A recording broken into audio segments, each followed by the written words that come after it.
안녕하세요. HITV 강호석입니다. 지난번에 언급한 것처럼 이번 영상은 사마천의 사기 열전을 가지고 제작해 보도록 하겠습니다.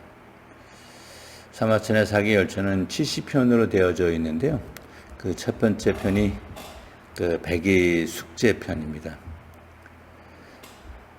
백의 숙제는 우리가 익히 그 중국 역사를 배울 때 대단히 의로운 사람으로서 칭송받는 것을, 그다음에 나름대로 여러 가지 어떤 고사성어에서도 언급되기도 했던 그런 분들입니다. 그래서 이분이 사마천의 사기 열전의 첫 번째 편으로 등장한 것을 보고 읽으면서 이분이 이래서 이런 칭송을 받았구나 라는 생각을 하게 되었습니다. 백의와 숙제 이 그 두 분은 어떤 그 군주의 아들로 태어났습니다. 그 당시 중국에는 어떤 그 은나라가 그 상국의 위치를 가지고 있었고, 여러 개의 나라가 있었는데 뭐 주나라도 있었고요. 그러면서 그런 나라의 어떤 조그마한 또 그 지역을 지배하는 군주들이 존재했는데 그 군주의 아들들로 태어났던 인물들입니다. 백의와 숙제는 그 아들 중에서 첫째와 셋째인데, 그 군주의 아들 셋째가 군주인 아버지에게 보위를 물려받도록 지정을 받았던 것 같아요. 그런데 보위가 완전히 물려지지 못한 상태에서 아버지가 죽다 보니까 보위를 물려받는 일을 해야 되는데, 셋째인 본인이 맏형을 대신해서 보위를 묻는다는 게 도리에 어긋나는 것 같지 않다라고 느꼈다고 합니다. 그 전에도 보위를 물려받았을 때 막 물리치고 도망가고 숨고했던 사례들이 여러 번 있습니다. 그 양반들이 뭐 권력력이 없어서라기보다는 약간 의라고 하는 것에 대한 어떤 부분들을 좀 갖췄던 분들이 아닌가라는 생각이 드는데, 그러니까 이분도 마찬가지로 그러다 보니까 자기 맏형에게 그 군주의 자리를 양보를 합니다. 커녕 입장, 백의 입장에서는 무슨 말이야? 아버님께서 그 셋째에게 군주의 자리를 넘겨주기를 원했는데, 그래서 자기는 부담 주기 싫다고 멀리 떠나가 버립니다. 그 셋째 입장에서는 큰형이 받아야 되는 게 도리에 맞는데, 큰형이 비록 아버지가 자신에게 군주의 자리를 물려준다고 하긴 했지만 또 자신 있게 받는 것도 또한 도리에 어긋나는 것 같고, 물려받았으면 좋겠다는 형이 떠나갔으니 자기 또한 떠나가야 되겠다고 떠나가 버립니다. 그리고 그 군주는 둘째가 물려받도록 되면서 그 상황이 변하게 됩니다.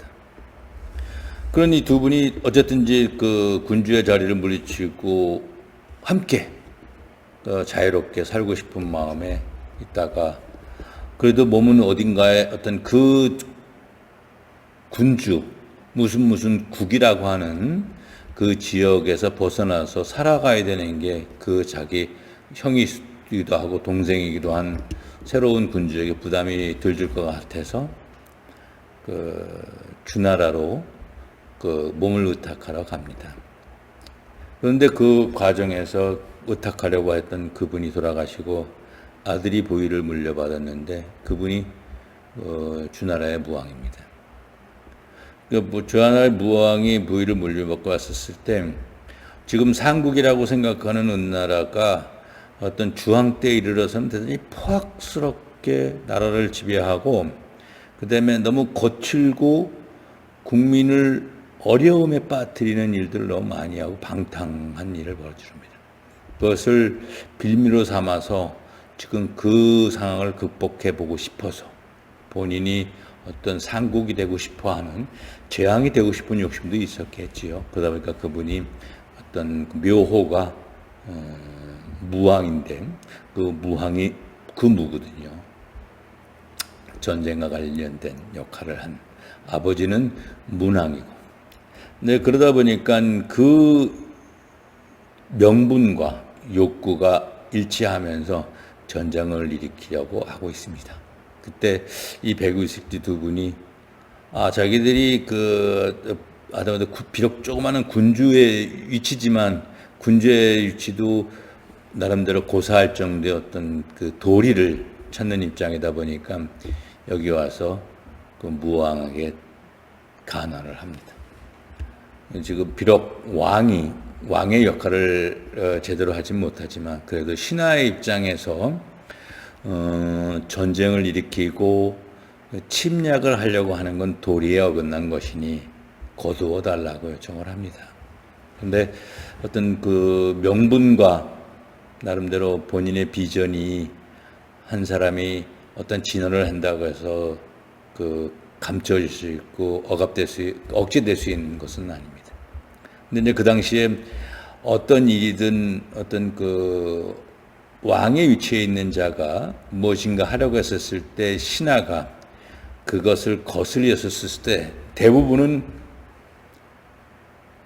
뭐 받아들이도 않지만 대부분은 그 죽음을 당함으로써 그 부정에 대한 부분을 엄격히 징벌을 합니다. 근데 이 백의숙제 그분 두 분은 그런을 진언을 했음에도 불구하고 어떤 그 현명한 신하에 의해서 죽음은 면하고 나름대로 그 자리에서 물리쳐집니다.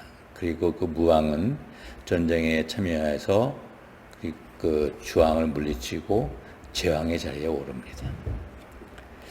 그 상황을 접한 그 백의와 숙제 입장에서는 도리라고 하는 것을 지키기 위해서 진언도 했지만 도리를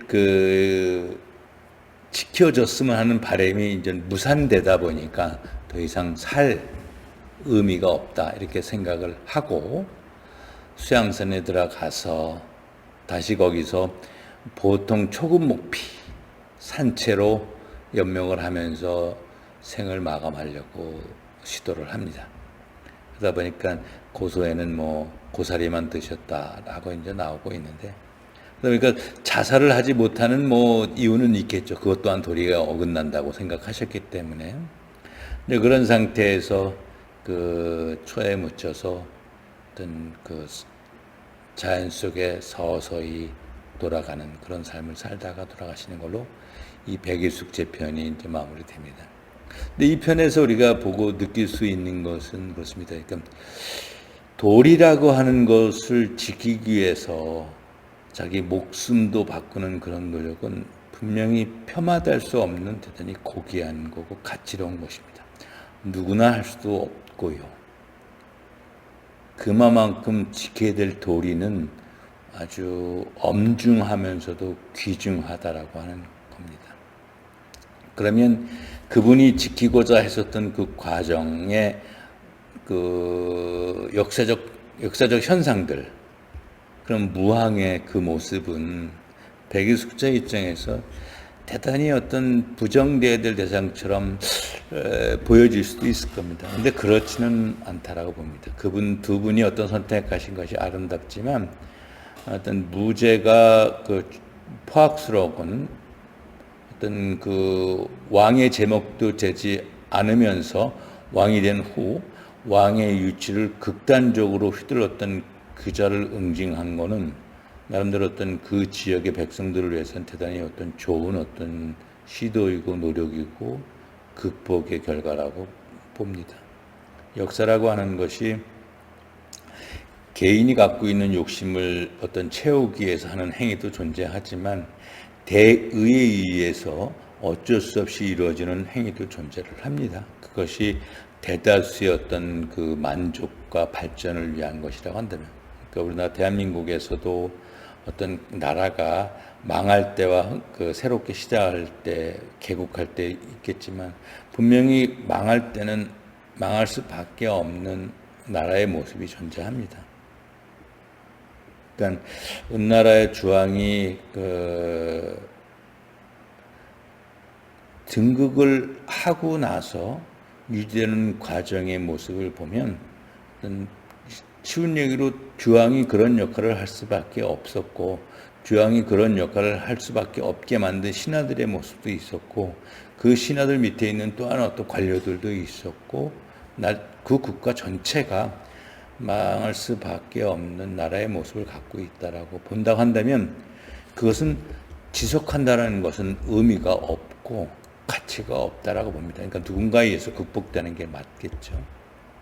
그런 의미에서 본다면 그 주나라에 의해서 어떤 그 새롭게 변신과 변혁과 발전을 할 수 있는 계기를 마련했기 때문에 백의숙제편에 나오는 무왕은 또 다른 어떤 주왕의 모습이 아니고 새로운 세상을 열었던 또 다른 의미의 어떤 가치 있는 모습입니다. 다만 백의숙제 두 분의 입장에서는 도리에 어긋난다는 거 하기 때문에 공감할 수는 있었겠지만 받아들일 수 없고 존중하지 아니면 또 공감 못할 수도 있고요. 그분의 입장에서는 그런 것 같습니다. 그래서 지금 봤을 때 단지 그분의 그 백의숙제 두 분이 이러이러한 아름다운 모습을 가지고 있다라고 칭송한 걸로 마무리한다면 이 편에서 우리가 얻을 수 있는 교훈은 그렇게 많지 않지 않을까 싶어요. 왜냐면 그러니까 지금도 마찬가지지만 하나의 어떤 그 역사적 과정에서 보면 분명한 거는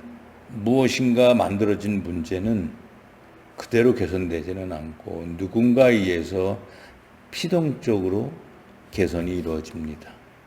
사라지든 제거되든 다시 그게 외과적 수술에 의해서 수정이 되든. 근데 그 나라가 망하고 때로 새로운 나라가 개국할 때는 외과적 수술로 어떻게 정리되는 것이 아니고 새롭게 변한다든지 없어지고 새롭게 이런 식의 어떤 과정을 겪습니다. 그 안에 이제 어떤 게 개선되는 과정들이 어떤 국가의 흐름에서 당연히 만들어지는 어떤 현상이긴 하지만 그런 현상으로 만들어질 수 없다라고 한다면 나름대로 새롭게 변혁되는 시도, 그것이 도리에 어긋나지만 그것을 존중하고 받아들이고 시도하는 것조차 폄하하거나 나쁜 표현을 하지 않는 것도 맞는 것 같습니다. 과거에 우리가 많은 사람들의 어떤 시선 차이는 있겠지만 일제 이후에 해방되고 이승만 정권 장면, 그다음에 박정희, 그다음에 최규하, 그다음에 전두환, 노태우 이 많은 어떤 그 대통령 시대를 싸우면서 우리가 계속 아름답지 않았지만 아름답지 않은 것을 그냥 바라보지 않고 부정했고 치열하게 극복하려고 이래저래 어떤 시도를 하면서 현재 우리의 모습이 있는 것은 분명히 어떤 한 것에 대해서 존중 이전에 그것을 개선하려는 노력들을 놓지 않고 계속 유지해 나갔던 것에 대한 결과라고 봅니다. 그러니까 우리가 지금도 어떤 개선의 문제를 폭력적인 물리적인 문제가 아니라 사람의 선택으로 인해서 개선할 수 있는 시대까지 오지 않았습니까? 우리가 그렇다 한다면 과거에는 그 왕조가 정권이 나라가 바뀌기 위해서는 무력을 사용했는데 지금은 무력도 사용하는 격도 있지만 하등한 나라에서는 지금은 어떤 그 선택을 할 수 있는 어떤 그 민주적인 방법이라고 보통 얘기하죠. 선거를 통해서 뭔가 변화하고 개선하고 선택할 수 있게 됐다고 보면 어떤 모든 과정들이 현재의 모습을 만들기 위한 어떤 어쩔 수 없이 필요한 과정이었다라고 생각할 수 있습니다. 그렇다는데 우리도 무슨 도리를 존중하는 것도 좋지만 문제의식을 갖고 문제의식에 의해서 자신이 최선을 다해서 노력을 하고 호응하고 동참하는 것도 좋지 않을까? 그러면서 백일숙제가 죽음도 불사하면서 지키고자 했던 도리에 대한 가치는 나름대로 존중하면서 그리고 그것을 유지하고 귀하게 생각하는 마음을 함께하는 것도 좋을 것 같다라고 생각합니다. 이번 편의 주제는 다음 편에도 반복돼서 나올 수도 있을 것 같습니다. 그때 다시 한번 언급하는 걸로 하고요. 이번에 그 사기열전 첫 번째 편 백일숙제 편의 영상을 마무리하도록 하겠습니다. 감사합니다.